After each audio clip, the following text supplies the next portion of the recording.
Yes, ma'am. Okay. Yes, ma'am. Okay, now everyone. Today we will see the cyber ethics. Yesterday I have given a brief description about it. What is cyber ethics? Who will tell? Rimjim?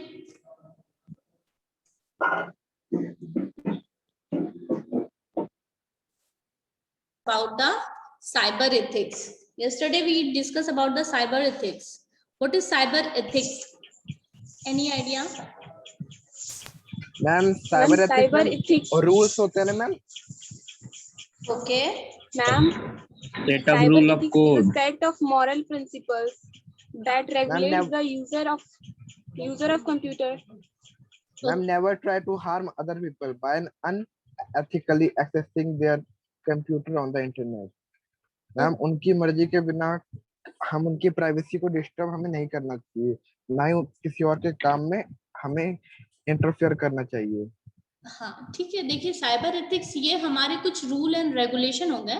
Priyanshu जो आप बता रहे हैं that is good.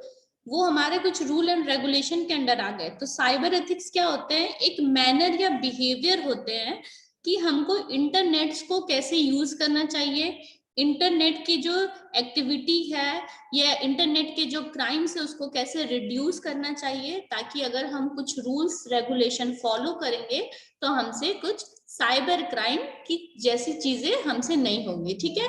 But nowadays we are using everything online. जैसे कि हम लोग last chapter में पढ़े थे कि टिकट रिजर्वेशन करना हो, चाहे ऑनलाइन शॉपिंग करना हो, चाहे हम लोग को ऑनलाइन पढ़ाई करना हो, सारी चीजें comes over a internet.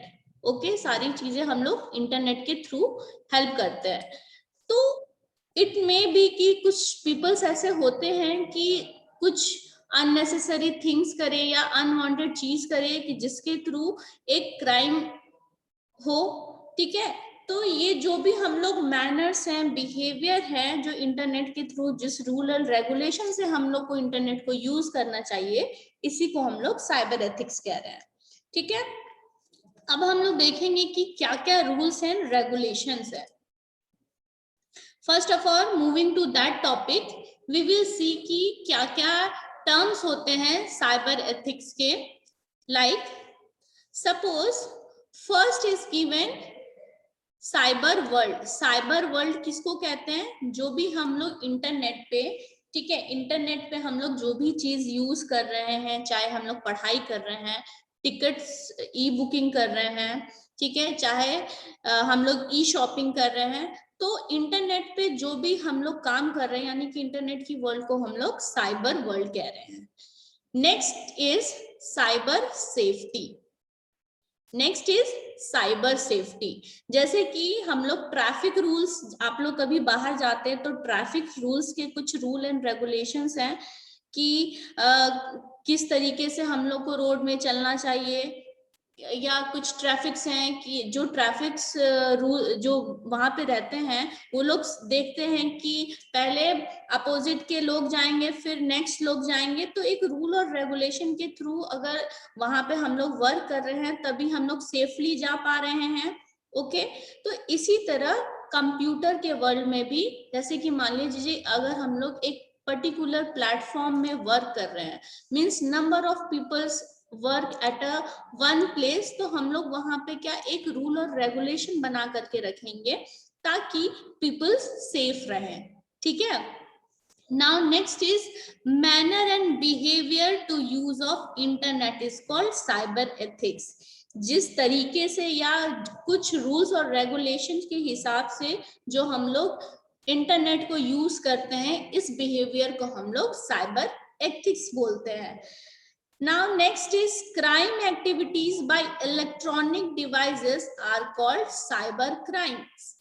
Means जो भी रिसोर्सेस, चाहे इलेक्ट्रॉनिकली रिसोर्सेस से अगर हम लोग कोई क्राइम करते हैं, लोगों के डेटा को स्टील करते हैं, लोगों के आईडी पासवर्ड को स्टील करते हैं, किसी के प्रोफाइल को हैक करते हैं, तो ये सारी चीजें किस पे आ जाएगी? साइबर क्राइम्स में आ जाएगी. Is it clear? Yes, ma'am. Yes, ma'am. Okay. Yes, ma'am. Now next, come to the next. What are the rules and regulation. अब हम लोग देखेंगे कि क्या क्या रूल और रेगुलेशंस हैं जिसके थ्रू हम लोग ये साइबर क्राइम से बच सकते हैं। First is never try to harm people, never try to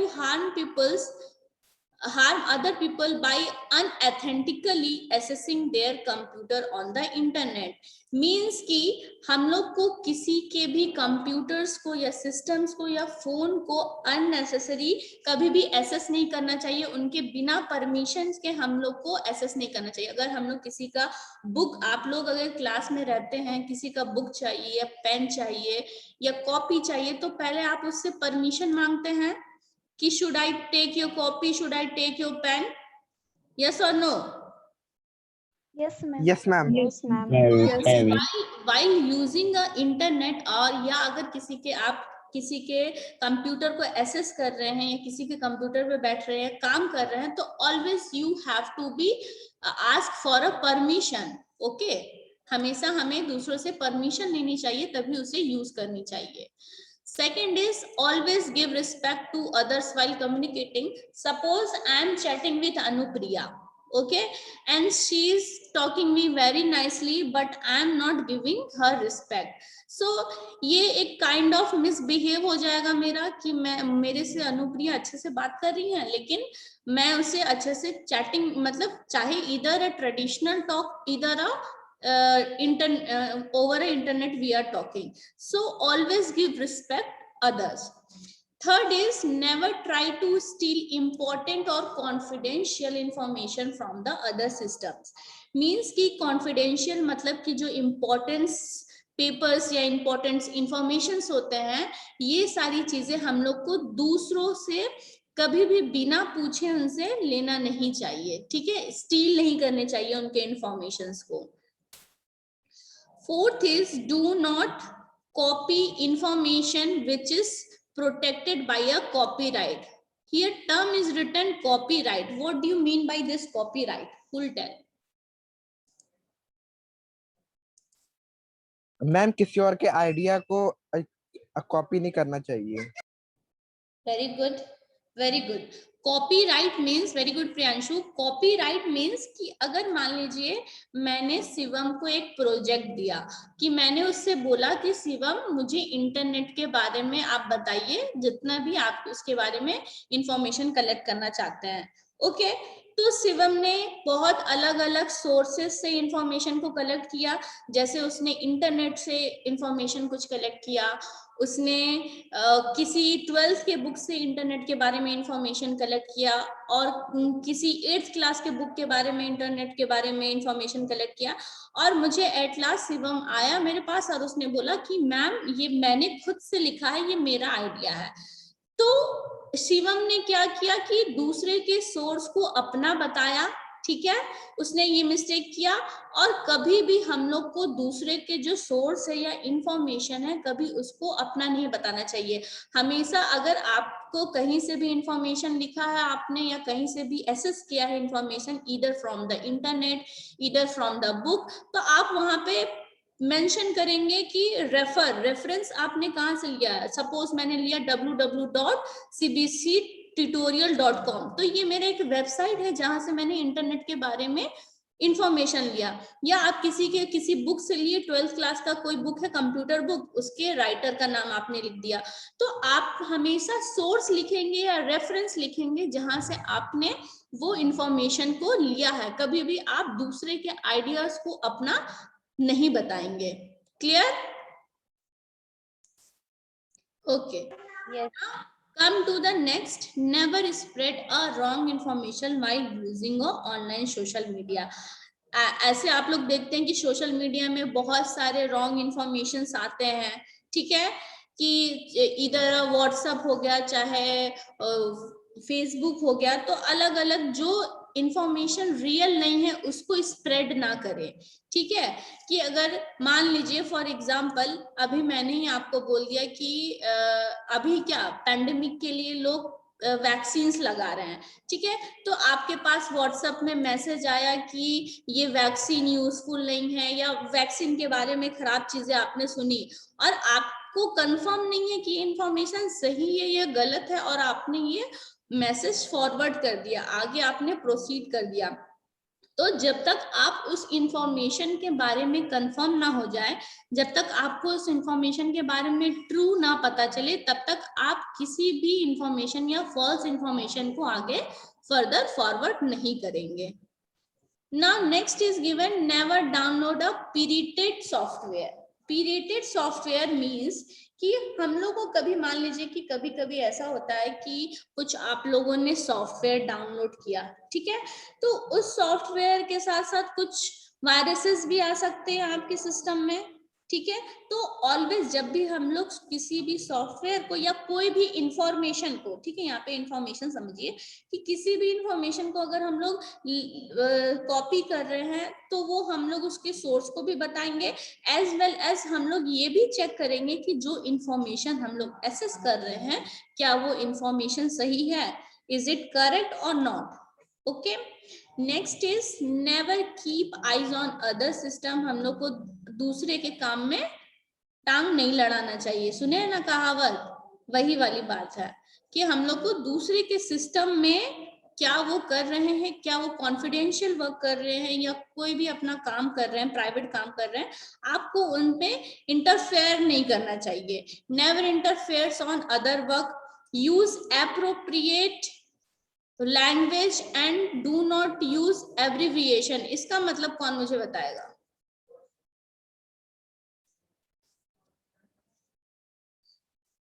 ma'am हमें अच्छी लैंग्वेज के साथ बात करनी चाहिए दूसरों से। मीन्स कुछ सिंबल्स हम लोग यूज करते हैं ना, जैसे स्टार स्टार स्टार कोई कोई यूज कर देता है, वो सब एब्रिविएशन यूज नहीं करना चाहिए। सपोज मान लीजिए आप लोग मोस्ट ऑफ द टाइम सब कोई फेसबुक, व्हाट्सएप, इंस्टाग्राम सब लोग यूज करता है, ठीक है। मान लीजिए आपने फ्रेंड से पूछा हाउ आर यू, ठीक है, ऐसे इस तरीके से लोग यूज करते हैं शॉर्ट फॉर्म। एब्रिविएशन मतलब होता है किसी भी वर्ड का हम लोग शॉर्ट फॉर्म यूज कर रहे हैं। तो क्या ये सही तरीका है किसी से बात करने का? No ma'am. नहीं। इस तरह से क्या हो जाती है, आपकी आदत हो जाती है किसी से बात करने का, एज वेल एज आपका इंग्लिश भी वीक हो जाता है, आपका इंग्लिश भी बहुत ज्यादा वीक हो जाएगा। मान लीजिए आप किसी कंपनी में किसी कंपनी से आपका मीटिंग है, while chatting you are talking with him और हर, ओके, अगर आपने ये लिखा कि हाउ आर यू, ऐसे लिखा, तो क्या ये इम्प्रेसिव वे में होगा? नो मैम, ये एप्रोप्रिएट लैंग्वेज नहीं होगा। यस, ये एक एप्रोप्रिएट लैंग्वेज नहीं है किसी से बात करने का, ठीक है ना। Next is click with conscious. Click with conscious मतलब कि जब भी हम लोग कोई भी इंटरनेट पे, मान लीजिए हम लोग इंटरनेट पे बहुत किसी भी इंफॉर्मेशन के बारे में सर्च करें या कोई भी सॉफ्टवेयर डाउनलोड करें या कुछ भी हम लोग डाउनलोड कर रहे हैं, तो क्लिक करने से पहले यानी कि उसको आगे फर्दर प्रोसीड करने से पहले हम लोग को ये जानना चाहिए कि ये क्या इंफॉर्मेशन जो हम लोग देखना चाह रहे हैं या डाउनलोड कर रहे हैं, इज इट करेक्ट और not. Clear? Miss yes ma'am.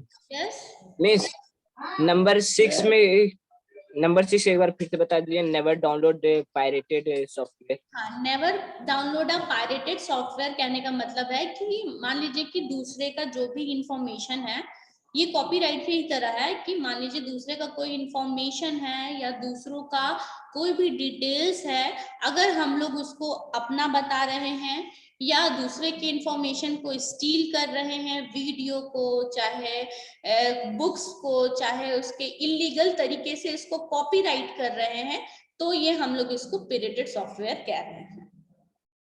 Ma'am इसका तो मैम बहुत फैला हुआ बिजनेस है पायरेसी का, मूवीज भी पायरेट होती है। हाँ, मूवीज भी पायरेटेड होती है कभी कभी। मान लीजिए अभी टेलीग्राम की एग्जांपल दे रही हूँ, मान लीजिए कि कुछ ऐसे मीडियाज होती है जैसे कि नेटफ्लिक्स हो गए कुछ, या मूवीज के कॉपीज हो गए, या आप ये बोल सकते हैं कि कुछ चैनल हो गए, उसके डुप्लीकेट कॉपीज आपको मिल जाएंगी टेलीग्राम में, ठीक है। तो वो क्या होती है, उसकी कॉपीराइट रहती है कि पहले से ही आपको उसकी कंटेंट को पहले ही आपको मिल जाता है। तो आखिर कोई ना कोई ये चैनल बनाया होगा, तभी उसकी कॉपी यानी कि जो उसका ओरिजिनल वीडियो है वो आपको बिफोर रिलीज के आपके पास पहुंचा रहा है। तो ये क्या है, ये it's a type of a crime.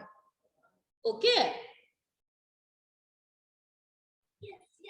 Yes, ma'am. okay, now come to the next, we will see some words।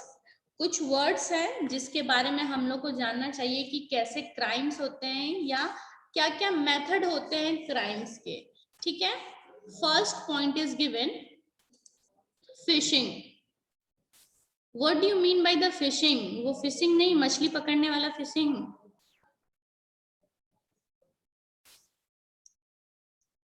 Any idea? Ma'am phishing attack में तो वो होता है ना कि जैसे कोई वेब पेज है तो वेब पेज का कॉपी बन जाता है और हम उसमें लॉगिन करने के लिए अपने लॉगिन डिटेल्स डालते हैं, लेकिन वो हमारी डिटेल्स किसी और के पास जाती है, थर्ड पर्सन के पास। Very good, very good. Hacker steal user data.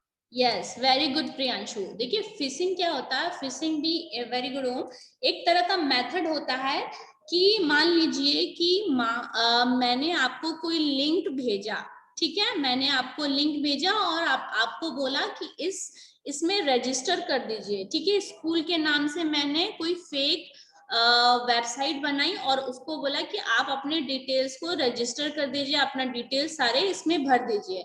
तो क्या आप उसमें जा करके अपने डिटेल्स को भर देंगे, लेकिन वो फेक रहेगा वेबसाइट जो मैंने आपको भेजा है। तो सारी डिटेल्स क्या मेरे पास आ जाएंगी, आपकी जो भी डिटेल्स है आपने उसे पहले चेक नहीं किया था कि ये जो वेबसाइट है क्या ये करेक्ट है या नहीं है, तो ये सारे जो भी आपके इंफॉर्मेशन रिलेटेड होंगे वो चीज मेरे पास आ जाएंगे। बेसिकली इसका मीनिंग यही है फिशिंग का कि जो जैसा दिखता है वैसा होता नहीं है। मींस कि अगर वेबसाइट आपको मैंने भेजा है तो आपको लगेगा कि ये ओरिजिनल वेबसाइट है, लेकिन ये क्या था, फेक वेबसाइट है। सपोज मैंने किसी के, अगर आपने कुछ ईमेल आईडी या पर्सनल, मान लीजिए मैंने, आप लोग के पास मैसेज आता है ना कि इस मैसेज में कुछ लिंक दिया रहता है, HTTP करके ऐसे कुछ दिया रहता है, और इसमें क्लिक करेंगे तो शिवम 50 लाख रुपए जीत जाएंगे, ठीक है, बोनस का। मैम कई लोग लालच की वजह से फंस जाते हैं। हाँ बस ऐसे करके कुछ मैंने भेज दिया, ठीक है, आपके फोन SMS की, चाहे SMS हो, चाहे ईमेल्स हो, चाहे आपको कोई भी लिंक हो, तो मैंने आपके SMS में लिंक में भेज दिया कि आप इसमें क्लिक कीजिए तो आपको 50 लाख रुपए मिल जाएंगे। तो क्या कुछ लोग को, जिन लोग को इसके बारे में पता नहीं होता है कि ये सही है या गलत है, कोई भी आजकल की दुनिया में आपको 50 लाख बैठे बैठे नहीं देगा बेटा, ठीक है। तो ये क्या हुआ कि कुछ लोग आते हैं इसमें रजिस्टर कर देते हैं अपना डिटेल्स, मान लीजिए अकाउंट नंबर दे देते हैं, इवन CVV नंबर डाल देते हैं, अपना एक्सपायरी डेट डाल देते हैं। तो ये सारे डिटेल्स कहाँ चले गए, ये सारे डिटेल्स हैकर के पास चले गए, ठीक है, ये सारे डिटेल्स हैकर के पास चले गए हैं। और हैकर आपकी डिटेल को कभी भी किसी भी चीज के लिए यूज कर सकता है। फर्दर मान लीजिए हो सकता है आपके पर्सनल डिटेल्स को कोई भी चीज एक्सेस करने के लिए यूज कर सकता है, आप बन के, मतलब कि आपकी डिटेल को आपका एक फेक ID बना सकता है आपके नाम का। क्लियर? फिशिंग क्लियर हुआ सबको? Yes ma'am. Yes ma'am. Ma'am एक बार और समझाऊं, ठीक है। देखिए फिशिंग का मतलब ये होता है कि मान लीजिए कि मैंने आपके पास, कभी देखते हैं आपके फोन में चाहे ईमेल में कुछ मैसेजेस आते हैं, ठीक है, जो फेक मैसेजेस आते हैं ना, स्पैम करके रहता है, आपके मेल में, ठीक है। उसमें कुछ मैसेज आएंगे कि अगर आप इसमें क्लिक करेंगे तो आप इतने जीतेंगे, ठीक है, या आपका लकी ड्रॉ पे नाम निकल गया है, आप इस पे रजिस्टर कर दीजिए। तो आप क्या करेंगे, अपने डिटेल्स को एंट्री कर देंगे इस पे, ठीक है। तो जो भी डिटेल आपने एंट्री किया है, मान लीजिए किसी वेबसाइट को आपने खोला, लेकिन आपको लगेगा कि ये, अब मैंने आपको भेजा संभवी कि आप मेरे स्कूल में रजिस्टर कीजिए और अपने डिटेल को डालिए, तो मैं क्या कर रही हूँ, मैं आपको फेक वेबसाइट्स का लिंक दी हूँ, लेकिन आप इसी स्कूल का लिंक समझ करके आप उसमें रजिस्टर कर देती हैं, तो आपके जितने भी डिटेल्स है, जो भी है, वो सारे मेरे पास आ जाएंगे, ठीक है। और आपकी पर्सनल डिटेल को मैं किसी फर्दर क्राइम के लिए भी यूज कर सकती हूँ, यस और नो। तो सेकंड पर्सन क्या करेगा, सेकंड पर्सन आपको समझेगा कि संभवी करके कोई लड़की है और उसने ये काम किया, मेरा नाम तो नहीं आएगा। क्लियर? Yes, ma'am. तो ये हो गया phishing. Now come to next, employ scam. Employ scams कैसे होता है? मैम लोगों को जॉब्स के लिए फंसाने के लिए कि दिखा दिया है कि जॉब मिलेगा, इतना सैलरी है, लेकिन वो नहीं मिलता है। वेरी गुड, वेरी गुड, कुछ पैसे ले लिए जाते हैं पहले, वेरी पर गुड, जॉब नहीं मिलती है। Very good Priyanshu. सी एम्प्लॉय स्कैम्स क्या होता है, मान लीजिए कि एम्प्लॉय सब लोग पढ़ लिख लिए हैं, डिग्री ले लिए हैं, नौकरी के लिए देख रहे हैं। मान लीजिए प्राइवेट कंपनीज फेसबुक में, चाहे इंस्टाग्राम में, चाहे सोशल मीडिया में, या कहीं किसी वेबसाइट में कोई अपॉर्चुनिटी चला रही है कि आप इसमें अपना रजिस्टर कीजिए और आपको 10 दिन में घर बैठे आप 10,000 रुपए कमा लेंगे। इस तरीके की अपॉर्चुनिटी आती है कि घर बैठे आप 10,000 रुपए कमा लेंगे। लोग रजिस्टर करते हैं, उसके काम को वर्क भी कर लेते हैं। मे भी हो सकता है इंटरनली जो वो काम करवा रहा है वो किसी अदर थ्रेट्स के लिए यूज हो रहा हो, इट कैन बी।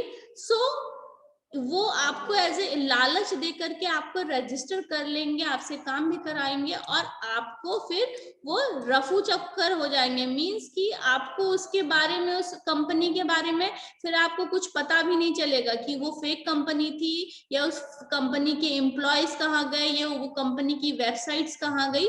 ऐसे भी लोग करते हैं कि आपको अपॉर्चुनिटी देते हैं कि आइए हमारे कंपनी में काम कीजिए, आप कंपनी में काम करेंगे, आपको लगेगा कि ये सब चीज रियल है, ठीक है। लेकिन जब आप उसमें काम करने जाएंगे, आप उसमें काम करेंगे और जैसे ही आपका उनका काम हो जाएगा आपसे, तो उसके बाद वो लोग कंपनी हटा देंगे, वो लोग अपनी वेबसाइट्स डिलीट कर देंगे, जो वहां के एम्प्लॉयज होंगे उनके रियल आइडेंटिटीज को हाइड कर देंगे।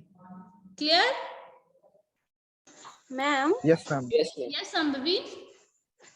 अगर वो वेबसाइट सिक्योर रहे तो फिर तो ठीक रहेगा ना, मतलब।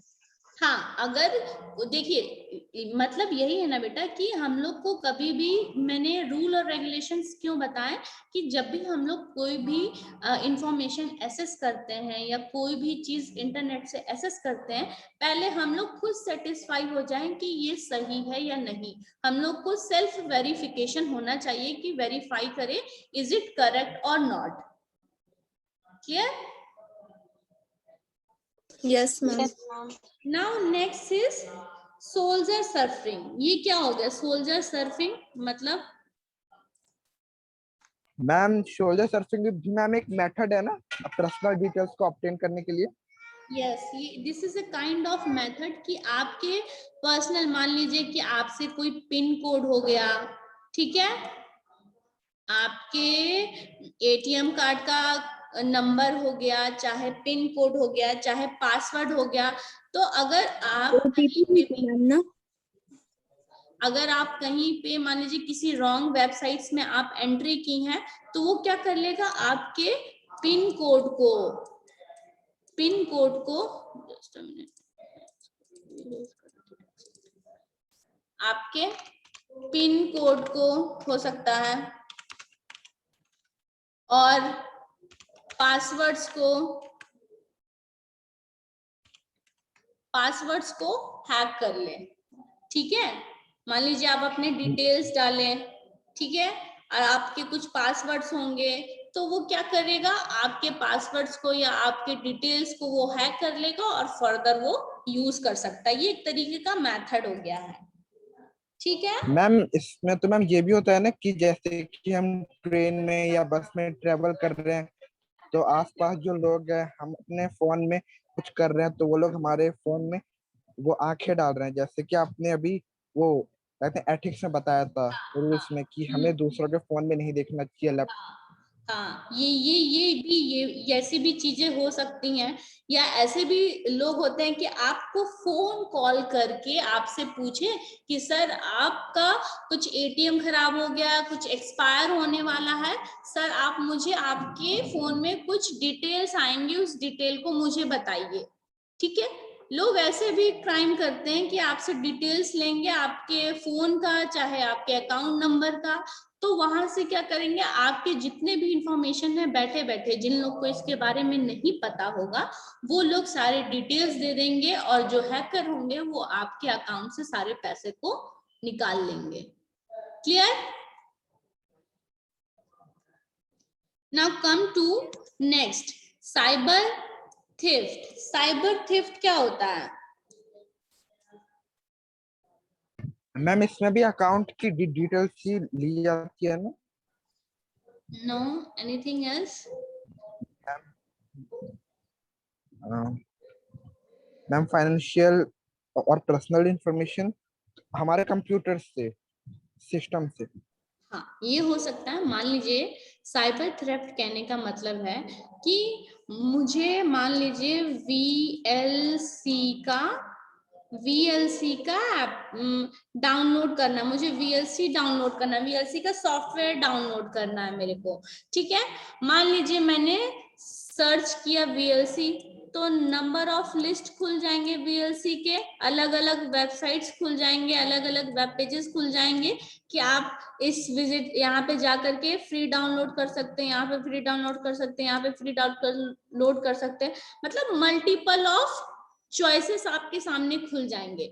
लेकिन हो सकता है कि मान लीजिए कि आपने कोई देखा, डाउनलोड किया, और जब आप लोग डाउनलोड कर रहे हैं तो उस डाउनलोड के साथ साथ आपके सिस्टम में कुछ वायरसेस भी आ जाएंगे। वायरस क्या होते हैं, जो हमारे सिस्टम को, यानी कि कंप्यूटर सिस्टम हो, चाहे फोन हो, या कोई भी इलेक्ट्रॉनिक डिवाइस है जिससे हम लोग इंटरनेट को एक्सेस कर रहे हैं, तो उसमें हमारे वायरस एंटर हो जाता है। तो वायरस क्या करते हैं, वायरस एक तरीके के हमारे सिस्टम को, सारे डेटा को करप्ट कर लेते हैं, या डुप्लीकेट फाइल बना लेते हैं, या जो भी आपके इंपॉर्टेंट या इसेंशियल डेटास होंगे उसको करप्ट कर लेंगे। ठीक है, तो जो भी आपके इंफॉर्मेशन होंगे, या आपने रिकॉर्ड बना के रखा होगा पहले कि मैंने शुरू से लेके अभी तक का कितने मार्क्स पाए हैं कंप्यूटर में, चाहे मैथ्स में, चाहे बायो में, चाहे इंग्लिश में। ठीक है, तो आपके अगर आपके सिस्टम में वायरस आ जाएंगे तो आपका सिस्टम स्लो हो जाएगा, आपका सिस्टम में जितने भी डेटा थे वो सारे लॉस हो जाएंगे। तो इसीलिए जब भी हम लोग कुछ भी चीज डाउनलोड करेंगे तो हम लोग को ये नेसेसरी होना चाहिए कि हम लोग जो भी चीज डाउनलोड कर रहे हैं वो करेक्ट हो, उसके थ्रू हम लोग को कोई भी वायरसेस ना आए। और इसको रिमूव करने के लिए, ये सब बग्स को रिमूव करने के लिए हम लोग एंटीवायरस रखेंगे। एंटीवायरस क्या करता है, जो भी वायरस अगर हमारे सिस्टम में एंटर करता है उसको डिटेक्ट करके और रिमूव करने का काम करता है। Clear? Yes ma'am. Yes, ma'am. Ma'am malware, yes Piyush? Ma'am malware तो पैसे डिमांड करता है ना कि हमारे सिस्टम को हैक करके लॉक कर देता है, जैसे कि बड़े बड़े यस, बहुत सारे टॉर्जेंट और ये सब क्या हो गया, मालवेयर, ये सारे क्या हो गए, ये सारे वायरसेस हो गए हैं जो हमारे सिस्टम में अलग अलग तरीके से आपके डेटा को या आपके सिस्टम को डिस्ट्रॉय कर देता है।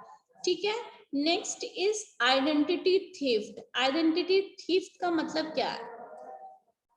मैम जैसा आपने बताया था कि हमारी पर्सनल पर्सनल डिटेल को लेके कोई दूसरे के साथ फ्रॉड करे कि मेरा नाम ये है, मेरे पास ऐसा ऐसा ये चीज है, आपके नाम से किसी और को फ्रॉड करना। Yes, ma'am. जैसे अभी आप बताए थे कि मेरे नाम से कोई और यूज कर रहा है और नाम मेरा लगेगा लेकिन काम उसका होगा, इस टाइप में आप बताए थे अभी। ओके, सी मान लीजिए कि मेरा कोई फेसबुक आईडी है। ठीक है, मेरा कोई फेसबुक आईडी है, तो मेरे फेसबुक आईडी का जो पर्सनल डिटेल्स है उसका एक डुप्लीकेट एक और प्रोफाइल बना दिया गया है। ठीक है, एक डुप्लीकेट प्रोफाइल बना दिया गया है। और मान लीजिए कि मैंने पीयूष को मैसेज किया, मैंने मेरी पीयूष से हमेशा बात होती है, मैंने मैसेज किया, लेकिन कोई हैकर है जो मेरे ही नाम का डुप्लीकेट फाइल बनाया है, प्रोफाइल बनाया है, और पीयूष को अननेसेसरी एंड अनवांटेड मैसेज भेजे जा रहा है। तो पीयूष तो मुझे समझेगा कि मैम मुझे ये सब चीजें कर रही है, मुझे ये सब मैसेजेस भेज रही हैं। तो यही सब, इसी को हम लोग कहते हैं आइडेंटिटी थीफ। कि मान लीजिए कि आपका जो भी पर्सनल डिटेल्स है, हो सकता है कि हैकर आपके पर्सनल डिटेल्स को रॉन्ग तरीके से परफॉर्म करे या रॉन्ग तरीके से उसको यूज करे। Clear? Yes ma'am. Yes ma'am. Now next is intellectual property right। intellectual property right यही होता है कि दूसरे के इंफॉर्मेशन को हम लोग स्टील करते हैं और हम लोग अपना बताते हैं उसके प्रॉपर्टी को, कि या जो भी उसका इंफॉर्मेशन है या जो भी उसका कलेक्ट किया इंफॉर्मेशन है वो लोग हम लोग बताते हैं। तो इस चीज को रोकने के लिए ये सारी क्या, ये एक तरीके से क्राइम है कि किस किस तरीके से साइबर क्राइम्स हो सकते हैं। ओके